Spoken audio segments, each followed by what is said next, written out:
Some engines become legends because they changed history. Others become legends because history changed them. The Chevrolet 454 belongs to the second group. By 1970, America's horsepower war had reached its peak. Every manufacturer wanted the same thing: the fastest car, the biggest engine, the loudest headline. And Chevrolet was about to build the largest production V8 it had ever put in a passenger car. 7.4 liters, 454 cubic inches. An engine built to become king. But here's the strange part. Long before the first Chevelle SS 454 reached a dealership, the countdown had already begun. Not to the engine's release, to the end of the world it was built for. Insurance companies were quietly declaring war on high-performance cars. Regulators were preparing the toughest emissions standards Detroit had ever faced. Almost nobody walking into a showroom knew it. But the era that created monsters like the 454 was already running out of time. So why did Chevrolet build the biggest engine in company history anyway? Because this story isn't really about displacement. It's about what happens when an entire industry gets obsessed with winning, without realizing the rules are about to change. Detroit, 1965.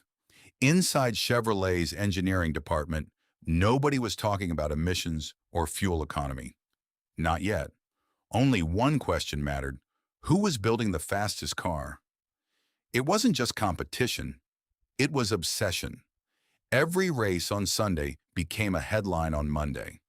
Every magazine comparison became another battle in a war with no finish line. In the 1960s, horsepower didn't just sell cars, it sold pride. Ford wanted to beat Chevrolet. Chevrolet wanted to prove Chrysler's Hemi wasn't untouchable. Detroit wasn't building transportation anymore. It was building reputations, measured in cubic inches. And Chevrolet already had a head start. The Mark IV Big Block, introduced in 1965, breathed better and hit harder than anything before it. And it was engineered with room to grow. That engine became the 396, then the legendary 427, capable of standing toe-to-toe with anything Detroit could produce. For most companies, that would have been enough. For Chevrolet, it wasn't. Because while customers celebrated the 427, engineers saw something else: potential. There was still room to grow, much bigger. But every extra cubic inch made an engine harder to cool, harder to lubricate, more expensive to build, and tougher to keep reliable. That's exactly why most manufacturers stopped where they did. Eventually, physics starts fighting back. Chevrolet's engineers weren't asking whether a bigger engine was necessary. They were asking something more dangerous. Could they build one? Because if the answer was yes, someone else would eventually do it first. And in Detroit, being second was never remembered.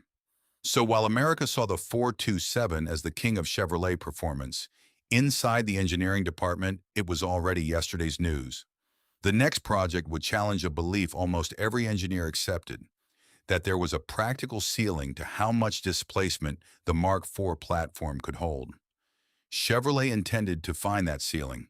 They just didn't realize they were racing against something bigger than Ford or Chrysler. They were racing against time. The project that became the 454 started with one question: how much more could the Mark IV become? By the late 60s, the 427 already powered Corvettes, Copo Camaros, and high-performance Chevelle. To most enthusiasts, it looked like the summit. Inside Chevrolet, it was unfinished potential. The Mark IV's rigid block and wide-bore spacing gave engineers exactly what they needed: room to grow. By pushing the bore to 4.25 inches while keeping a 4.00-inch stroke, Chevrolet grew the engine to 454 cubic inches, the largest production passenger car engine the company had ever built. But displacement wasn't the real achievement. The goal wasn't the biggest engine, it was the most effortless one. Unlike high-revving small blocks that demanded RPM, the 454 delivered its strength instantly.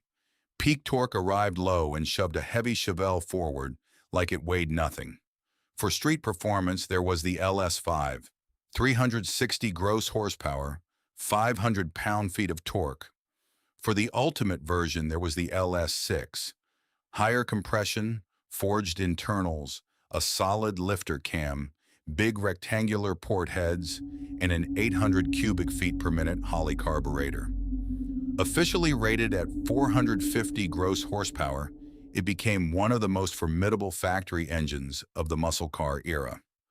Then Chevrolet made its smartest move. It didn't hide this engine in an exotic sports car. It dropped it into the 1970 Chevelle SS, a car that looked like an ordinary midsize coupe, and hid an engine that could outrun purpose-built performance machines. The gamble had worked. For one brief moment, the 454 stood at the top of Detroit's horsepower war. But victory can be deceptive. Outside the showroom, forces were already gathering that no amount of horsepower could outrun. For a moment, it looked like Chevrolet had won. The Chevelle SS 454 dominated magazine headlines. It was king. But the greatest threat to the 454 was never another engine. It was the world changing around it. By 1970, insurance companies had grown alarmed by rising accident rates tied to high-performance cars. To them, engines like the 454 weren't achievements. They were liabilities. Premiums climbed sharply, especially for young drivers. Buying a muscle car had suddenly become easier than insuring one. Then came the bigger blow. New federal emissions standards began reshaping the entire industry. High compression, aggressive cams, rich carburetors, the exact ingredients of the muscle car era, were becoming impossible to justify. Chevrolet hadn't built the 454 knowing the era was ending. The engine had been years in development before the shift hit. But history rarely rewards perfect timing. The 454 peaked just as the industry's priorities flipped. Within a year, compression ratios were falling across Detroit.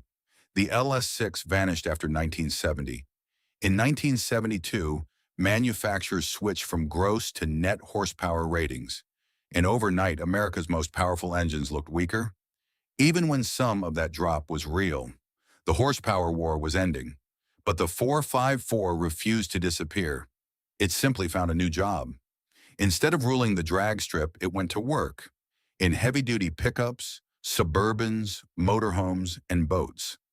Its enormous low-end torque made it one of the most capable workhorse engines Chevrolet ever built. The king stepped down from the throne. It never lost its strength.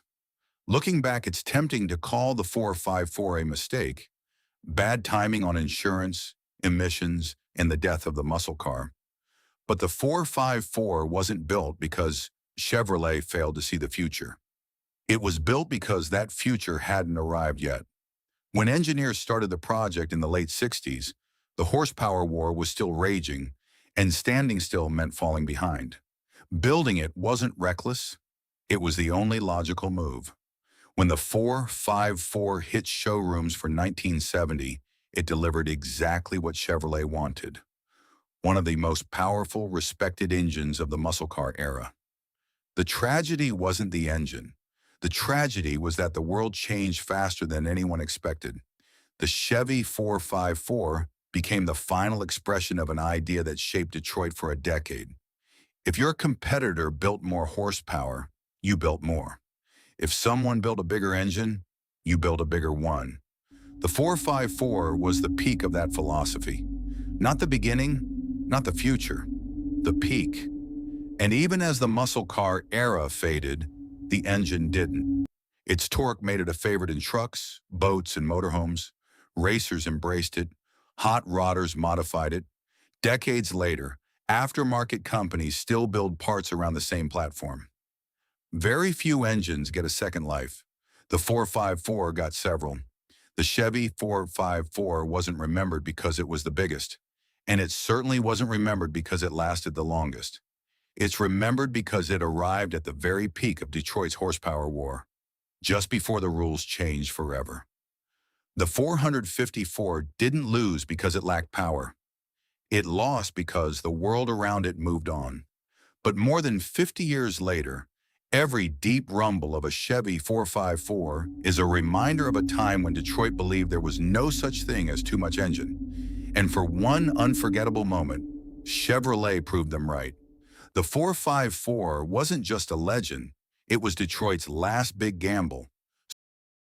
If you enjoyed this story, subscribe for more forgotten engines, untold automotive history, and the legends Detroit left behind. Until next time, thanks for watching.